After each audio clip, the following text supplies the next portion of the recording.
Good evening class. आज हम पढ़ने वाले हैं कंसंट्रेशन और अटेंशन।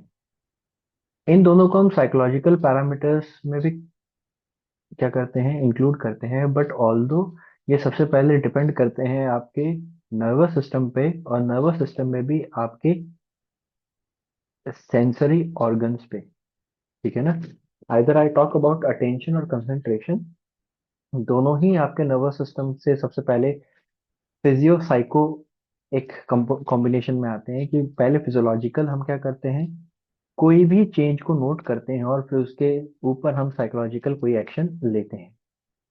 तो सबसे पहले मैं बात करता हूं कि कंसंट्रेशन क्या है। कंसंट्रेशन का मतलब होता है ability to focus on relevant stimulus. Relevant stimulus मतलब कि जो आपके लिए जरूरी है उस स्टिमुलस पे आप क्या करें, फोकस करें, है ना।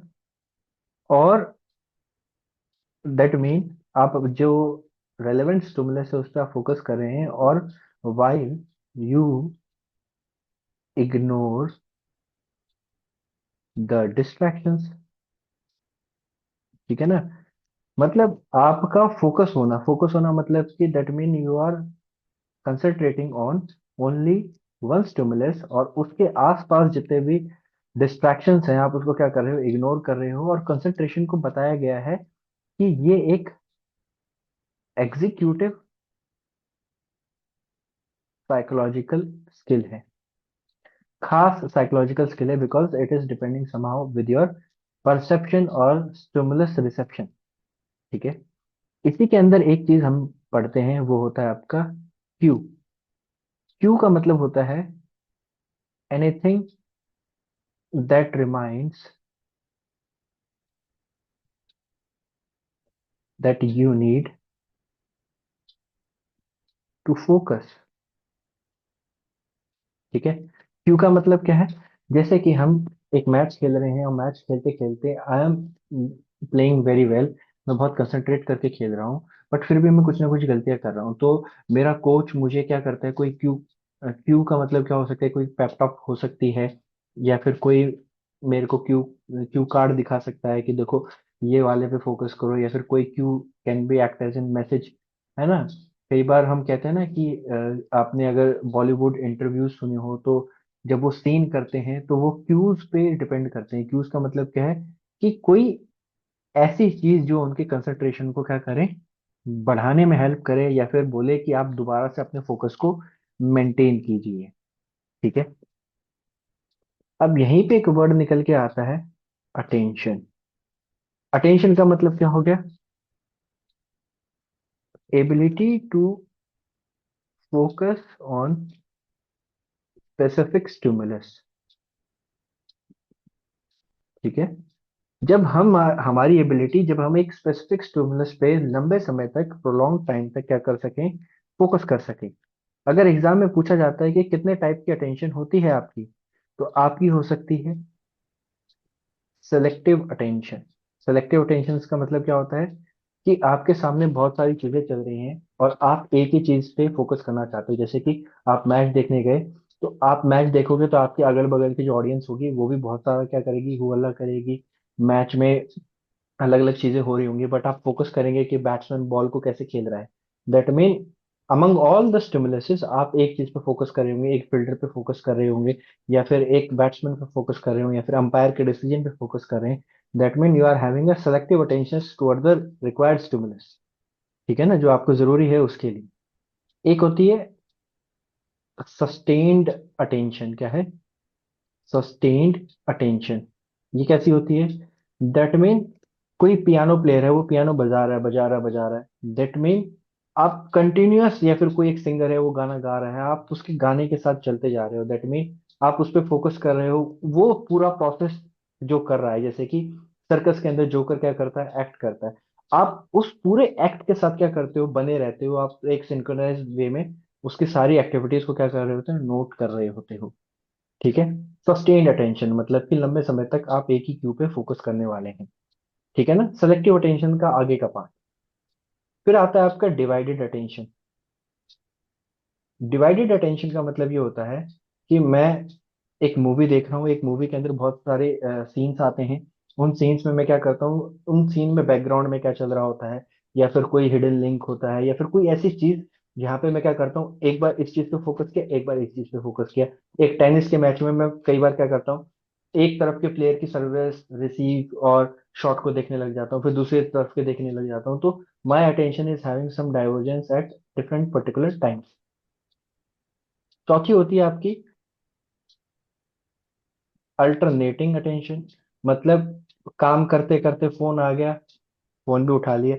काम करते करते हम खाना भी खा रहे हैं, टीवी भी देख रहे हैं, बात कर रहे हैं, दैट मीन मैं डिपेंडिंग अपॉन मैं मल्टीपल टास्क एक साथ कर रहा हूँ, तो मेरी अटेंशन क्या होती है, अल्टरनेटली। खाना खाते समय जब मुंह पे निवाला गया तो मेरी फोकस वहां चली गई, फिर टीवी में कुछ देखने लग गया। फोन आ गया, फोन उठा के बात करते करते खाने लग गया, प्लस मैं टीवी भी देख रहा हूँ। तो मल्टीटास्किंग चीजें मैं कर रहा हूँ। यहाँ पे अटेंशन का एक मॉडल दिया गया, उस मॉडल का नाम है need first attention model of focus. ठीक ठीक है। नीड फर्स्ट ने एक मॉडल दिया। उन्होंने क्या बताया कि आपके अटेंशन मॉडल के चार क्वाड्रेंट बनेंगे। क्या बनेंगे? चार क्वाड्रेंट बनेंगे। ठीक है ना? क्वाड्रेंट क्या होंगे? एक होगा पहला विड्थ, अटेंशन की विड्थ क्या है, प्लस अटेंशन की डायरेक्शन क्या है। इन दोनों को जब मैं क्या करता हूँ, मिक्स एंड मैच करता हूँ, एक मैट्रिक्स बनाता हूँ, तो मेरे चार क्वाड्रेंट बनते हैं इन दोनों मॉडल्स, इन दोनों डायमेंशंस को लेके। विड्थ का मतलब क्या है? विड्थ का मतलब ये है कि जो मेरा अटेंशन स्पैन है ना, वो बहुत नैरो है या फिर बहुत ब्रॉडर एरिया पे है। ठीक है ना? विड्थ का मेरा स्पैन क्या है, नैरो है या फिर ब्रॉडर है। डायरेक्शन का मतलब क्या है, बाहर ज्यादा है, एक्सटर्नल है, या फिर इंटरनल है। ठीक है। अच्छा, अब अगर मैं इसको एक मैट्रिक्स के फॉर्म में बनाता हूं, तो सबसे पहले क्या बनेगा आपका, यहाँ पे आप देखेंगे डायरेक्शन में बनाता हूँ। ठीक है ना? तो डायरेक्शन मेरी कैसे कैसी हो सकती है, एक एंड पे तो एक्सटर्नल डायरेक्शन और एक एंड पे हो जाएगी इंटरनल डायरेक्शन। मतलब कि मैं इंटरनली फोकस कर रहा हूँ किसी चीज पे, या फिर कोई बाहर स्टिमुलस से उस चीज पे फोकस कर रहा हूँ। इंटरनली का मतलब मैं अपने थॉट पे फोकस करने वाला हूँ। एक्सटर्नली का मतलब क्या है, मैं बाहर किसी ऑब्जेक्ट पे फोकस करने वाला हूँ। डायरेक्शन का मतलब ये है। फिर आती है आपकी विड्थ को अगर मैं बताऊंगा, तो विड्थ आपका क्या बनेगा, एक एंड पे तो बनेगी आपकी नैरो डायमेंशन, और एक तरफ बनेगी आपकी ब्रॉडर डायमेंशन। ठीक है। तो इस क्वाड्रेंट में जो चीज बनती है उसे हम कहेंगे एक्सटर्नल नैरो। ठीक है। इस तरफ बनेगी उसे हम कहेंगे एक्सटर्नल ब्रॉड। एक्सटर्नल ब्रॉड का एग्जांपल आप ले सकते हैं। आप एक फुटबॉल का मैच खेल रहे हैं। ठीक है। फुटबॉल का मैच खेलते खेलते आप क्या करते हैं, बॉल पे भी फोकस रखते हैं। दैट मीन्स आपका डायरेक्शन क्या है, आप बाहर फोकस कर रहे हैं, एक्सटर्नल डायमेंशन। और ब्रॉडर, ब्रॉडर का मतलब क्या है कि आप बॉल पे भी फोकस रख रहे हैं, आप प्लेयर के डिफेंस पे भी फोकस रख रहे हैं, प्लस आप अपने ऑफेंस पे भी फोकस रख रहे हैं। तो अटेंशन का स्पैन कैसा हो गया, डायरेक्शन आउटवर्ड, एंड स्पैन क्या है, बहुत बड़ा। एक्सटर्नल नैरो, एक्सटर्नल नैरो का मतलब क्या होता है कि मेरे पास बाहर का स्टिमुलस पे मुझे फोकस करना है, एक्सटर्नल डायमेंशन में मुझे फोकस करना है, बट मेरा जो अटेंशन का स्पैन है वो बहुत छोटा है। जैसे कि मेरे पास टेनिस बॉल आ रही है और मुझे उसे रिटर्न करना है, या फिर मुझे क्या करना है, टीटी की बॉल आ रही है, उसको क्या करना है, रिएक्ट करना है। तो एक्सटर्नल नैरो, एक्सटर्नल नैरो का मतलब क्या है, dimension outward but single stimulus. External broad का मतलब direction outward but multiple stimulus at the same time. Narrow internal, यहाँ क्या है आपका, नैरो इंटरनल। और ये मैट्रिक्स क्या बनी आपकी, यहाँ का ये क्वाड्रेंट बना आपका ब्रॉडर एक्सटर्नल। ठीक है ना? नैरो इंटरनल और ब्रॉडर इंटरनल। ठीक है। अगर नैरो इंटरनल की मैं बात करता हूँ, नैरो इंटरनल की आप समझेंगे। इंटरनल मतलब मेरा अंदर से थॉट प्रोसेस होगा। अब मेरे को अटेंशन क्या करनी है, अंदर फोकस करना है और नैरो फोकस करना है। दैट मीन मैं कोई स्किल है, जैसे मेरा क्या है, वेट लिफ्टिंग की कोई स्किल है, जैसे कि टू हैंड स्नैच हो गया या फिर टू हैंड जर्क हो गया। तो उसमें मैं जब अपने दिमाग में उसी स्किल को बार बार रिपीट करता रहूंगा। नैरो मतलब एक, और इंटरनल मतलब अंदर से मैं फोकस कर रहा हूँ एक स्टिमुलस पे कि मुझे स्किल कैसे एग्जीक्यूट करनी है। ये हो गया आपका नैरो इंटरनल। और नैरो एक्सटर्नल का मतलब क्या हो गया, नैरो एक्सटर्नल, ये हो गया आपका ब्रॉडर एक्सटर्नल। ये है आपका ब्रॉडर इंटरनल। ब्रॉडर इंटरनल का होता है आपका कि मैं चेस खेल रहा हूँ। इंटरनल मतलब अंदर की तरफ से, और ब्रॉडर विड्थ मतलब मैं अंदर ही अंदर सोचूंगा कि चेस में मुझे कौन कौन सा मूव करना है और सामने से कौन कौन सा मूव वो चलने वाला है। नैरो इंटरनल में क्या था कि मुझे अंदर ही अंदर सोचना है कि मुझे एक स्किल पे फोकस करना है। ब्रॉडर इंटरनल का मतलब क्या है कि मुझे अंदर ही अंदर सोचना है कि सामने वाला कौन कौन से मूव चल सकता है, मैं कौन सा मूव चलूंगा तो क्या एक्ट हो सकता है। ठीक है। तो ये सारी चीजें क्या है, आपके अटेंशन और कंसंट्रेशन से पूछे जाने वाले टॉपिक्स हैं, सब टॉपिक्स हैं जो कि एग्जाम में कई बार पूछे गए हैं।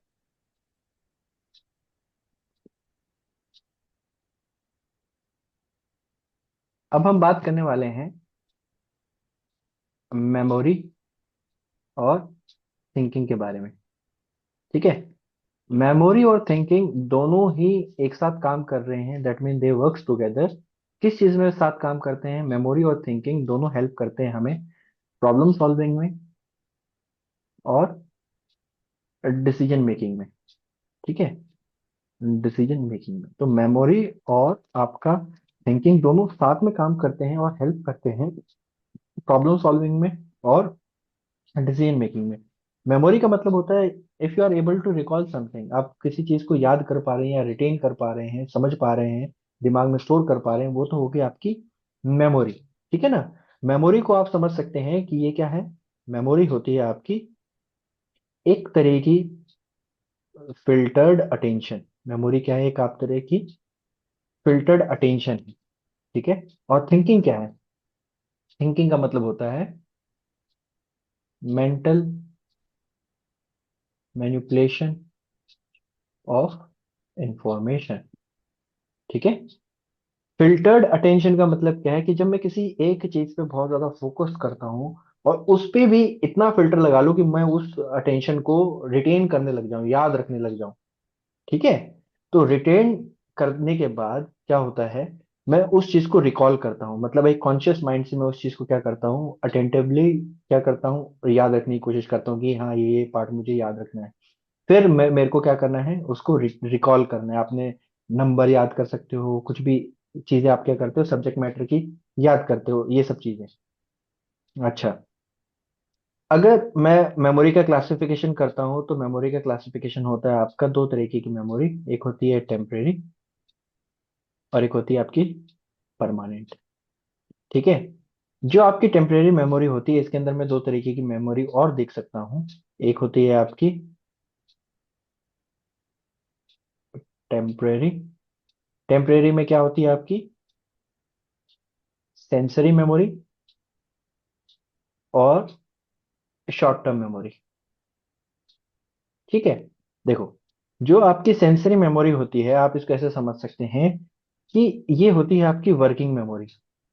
आपके सेंसेस क्या स्टिमुलस आपके लिए लेके आ रहे हैं और आप उन सेंसेस को कैसे क्या कर रहे हो, रिप्लाई कर रहे हो, डिपेंडिंग अपॉन योर एक्सपीरियंस आप क्या करते हो, रिकॉल करते हो।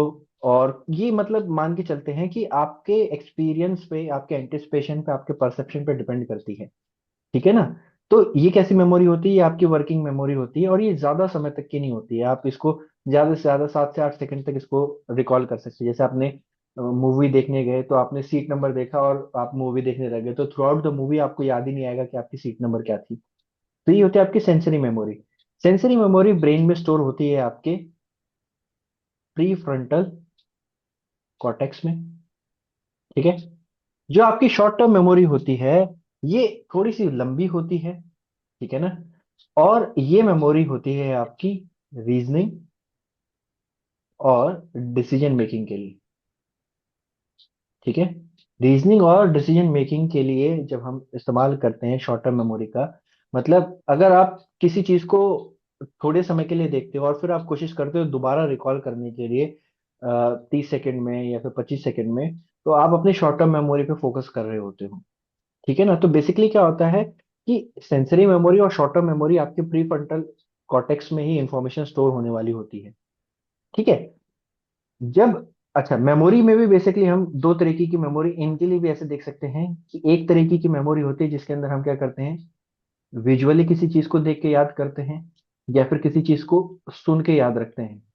तो विजुअल मेमोरी कैसी हो सकती है आपकी, आइकॉनिक मेमोरी। और सुन के हम याद रखते हैं तो इसे हम कहते हैं इकोइक मेमोरी, ठीक है। अच्छा, जब मैं बात करता हूँ परमानेंट मेमोरी की, कैसी, परमानेंट मेमोरी मतलब इस चीज को आप क्या करते हो, लंबे समय तक रिटेन कर सकते हो अपने माइंड के अंदर, ब्रेन के अंदर। क्यों, बेसिकली होता क्या है, जब आपका कुछ ऐसी मेमोरी, हर मेमोरी आपकी सेंसरी मेमोरी से शुरू होती है, बट सेंसरी मेमोरी अगर वो ट्रांसलेट हो जाए मतलब वो pre frontal cortex of brain से क्या कर दे, वो ट्रांसफर हो जाए कहाँ पे, वो कन्वर्ट हो जाए या फिर ट्रांसलेट हो जाए कहाँ पे, हिपोकैम्पस या फिर सेरिब्रल कॉर्टेक्स में, ठीक है। अगर आपकी प्री फ्रंटल कॉर्टेक्स से मेमोरी पहुंच गई है हिपोकैम्पस में या फिर सेरिब्रल कॉर्टेक्स में, तो वो मेमोरी परमानेंट मेमोरी में पहुंच गई है, ठीक है ना।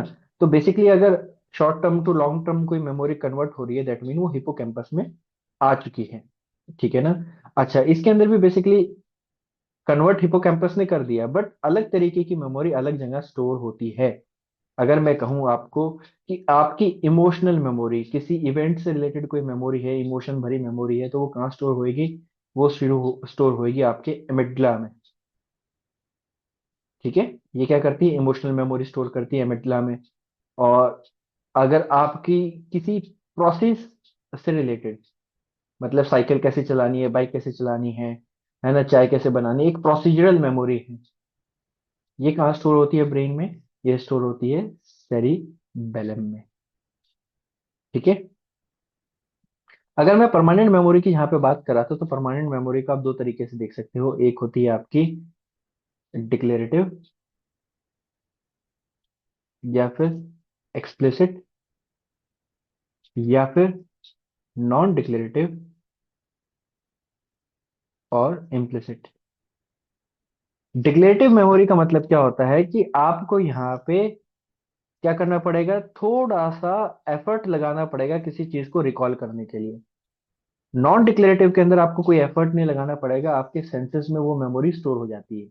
तो डिक्लेरेटिव मेमोरी दो तरीके की होती है, एक तो आपकी होगी एपिसोड की तरह, कि आपने किसी इवेंट को एपिसोड की तरह याद कर लिया, है ना, कि रास्ता क्या है जाने का, है ना, या फिर कोई लाइफ इवेंट था, शादी थी, बच्चे का जन्म होना है, ये सब चीजें एपिसोड्स की तरह स्टोर हो जाती हैं, एपिसोडिक मेमोरी।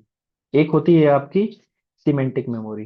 सिमेंटिक कैसी होती है, सिमेंटिक होती है जब आप किसी फॉर्मूला, जीके या फिर कुछ ऐसी चीज को याद करते हो, तो ये होती है आपकी डिक्लेरेटिव मेमोरी का टाइप। नॉन डिक्लेरेटिव कैसी होती है, जहाँ पे आपको कॉन्शियस एफर्ट नहीं लगाना पड़ेगा, आप किसी भी चीज को प्रोसीजर के थ्रू याद कर लेते हो, जैसे कि बाइक कैसे स्टार्ट करनी है, स्कूटी कैसे स्टार्ट करनी है, ऐसी चीजें। अच्छा, अगर आपसे पूछा जाए कि मेमोरी या फिर मेमोरी को आप लर्निंग से एसोसिएट करोगे तो क्या इसका प्रोसेस होगा, तो जब हम किसी भी चीज को लर्न करते हैं, उसको हम क्या करते हैं, रिटेन करने की कोशिश करते हैं। Learning is followed by retention. Retention के बाद हम उसको जरूरत पड़ने पर रिकॉल करते हैं, और रिकॉल करने के बाद उसको हम रिकॉग्नाइज करते हैं कि मैंने सही चीज याद करी थी या नहीं करी थी। जब मैं बात करता हूँ थिंकिंग की, थिंकिंग क्या है, mental manipulation of given information. किस किस टाइप की थिंकिंग होती है, एक होती है आपकी कन्वर्जेंट थिंकिंग, लेफ्ट का ब्रेन जो होता है आपका, left hemisphere of the brain, ये होती है कन्वर्जेंट। दूसरी होती है आपकी डाइवर्जेंट थिंकिंग। ये कहाँ होगी? ये राइट हेमिस्फीयर में होगी। ठीक है। कन्वर्जेंट कैसी होती है? जहां पे ऐसी थिंकिंग जो कि left hemisphere of the brain में होगी, और हम फोकस करेंगे किस पे? लॉजिक पे, स्ट्रक्चर्स पे, है ना। जब आप लॉजिकल थिंकिंग करेंगे, स्ट्रक्चरल थिंकिंग करेंगे, तब आपका left left side of the brain function करता है। और डाइवर्जेंट थिंकिंग में बेसिकली हम क्या करते हैं? क्रिएटिविटी और प्रॉब्लम सॉल्विंग, इसको हम right hemisphere of the brain या फिर डाइवर्जेंट थिंकिंग कहते हैं। एक और तीसरे टाइप की थिंकिंग होती है जिसे हम कहते हैं क्रिटिकल थिंकिंग। क्रिटिकल थिंकिंग में हम बेसिकली क्या करते हैं? हम सिचुएशन को अवेयर करते हैं, सिचुएशन में क्या क्या चीजें हो सकती हैं। जजमेंट बनाने से पहले हम सिचुएशन को एनालाइज करते हैं ऑब्जेक्टिवली, और फिर थिंकिंग करना शुरू करते हैं, क्रिटिकल थिंकिंग। ठीक है ना। जब मैं बात करता हूँ थिंकिंग से रिलेटेड, तो मुझे यहाँ समझना पड़ता है कि डिसीजन मेकिंग कैसे करते हैं हम। तो डिसीजन मेकिंग करने के हमारे पास दो तरीके होते हैं। पहला तरीका होता है ह्यूरिस्टिक मेथड, और दूसरा तरीका होता है आपका dual processing method. Heuristic method कैसा होता है? ह्यूरिस्टिक मेथड होता है जहां पे मैं मेंटल शॉर्टकट्स फाइंड करता हूँ। मेंटल शॉर्टकट्स फाइंड करना या फिर क्विक डिसीजन लेना। ऐसा डिसीजन, आपको बोला गया कि आपको यहाँ से जाना है एक पर्टिकुलर जगह पे, आप क्या करते हैं? फटाफट दिमाग चलाते हैं और देखते हैं कि शॉर्टेस्ट रास्ता क्या है। तो जब आप एक डिसीजन मेकिंग करते हैं जहाँ पे आप शॉर्टकट आइडेंटिफाई या फिर क्विक डिसीजन लेना चाहते हैं, तो उसे हम कहते हैं heuristic method. Dual processing method क्या होता है? जहाँ पे हम क्या करते हैं, हम ये नहीं सोचते हैं कि क्या सिचुएशन है। ठीक है ना। अगर आपको इमरजेंसी में कोई इम्पल्सिव स्टेप आता है ना, इम्पल्सिव डिसीजन लेना हो, तो वो होती है आपकी ड्यूल प्रोसेसिंग मेथड। ठीक है ना। डिसीजन मेकिंग का मतलब क्या होता है? डिसीजन मेकिंग का मतलब होता है making logical choices for maximum benefit. Heuristic method में क्या हो गया? मेंटल शॉर्टकट लिया, क्विक डिसीजन लिया। ड्यूल प्रोसेसिंग मेथड के अंदर हम क्या करते हैं? इमरजेंसी स्टेप्स जो होते हैं हमारी लाइफ के, जो कि हम ना चाहते हुए भी, इमरजेंसी स्टेप्स ऐसे होते हैं जो कि हमारे कुछ रिफ्लेक्सिव एक्शंस की मदद से आते हैं। कोई गिर रहा है, फटाफट हमने उसको पकड़ना है ना। तो ऐसे जो इमरजेंसी स्टेप्स होते हैं जो कि ऑटोमेटेड होते हैं, उसे हम कहते हैं ड्यूल प्रोसेसिंग मेथड। अगर आपसे पूछा जाए कि डिसीजन मेकिंग स्टाइल्स क्या होंगे, कि आप डिसीजन कैसे लेते हैं, कौन कौन से स्टाइल हैं, तो पहला स्टाइल होता है आपका रिफ्लेक्सिव। रिफ्लेक्सिव का मतलब क्या है? मैंने डिसाइड कर लिया फटाफट से, yes yes yes, no no no, फटाफट से मैंने डिसाइड किया on the basis of your intuition और क्विक डिसीजन। ठीक है। एक होता है रिफ्लेक्सिव डिसीजन। ठीक है। दूसरा है आपका रिफ्लेक्टिव डिसीजन। रिफ्लेक्टिव डिसीजन कैसा हो गया? कि आप किसी भी चीज को सोच के, समझ के, एनालिटिकली क्या करते हो? डिसाइड करते हो। फिर हो गया आपका कंसिस्टेंट डिसीजन। कंसिस्टेंट डिसीजन का मतलब हो गया कि आप बैलेंस बना के रखते हो ऊपर के इन दो मेथड्स में, रिफ्लेक्सिव और रिफ्लेक्टिव में। ठीक है। अब आते हैं आपके डाउट पे।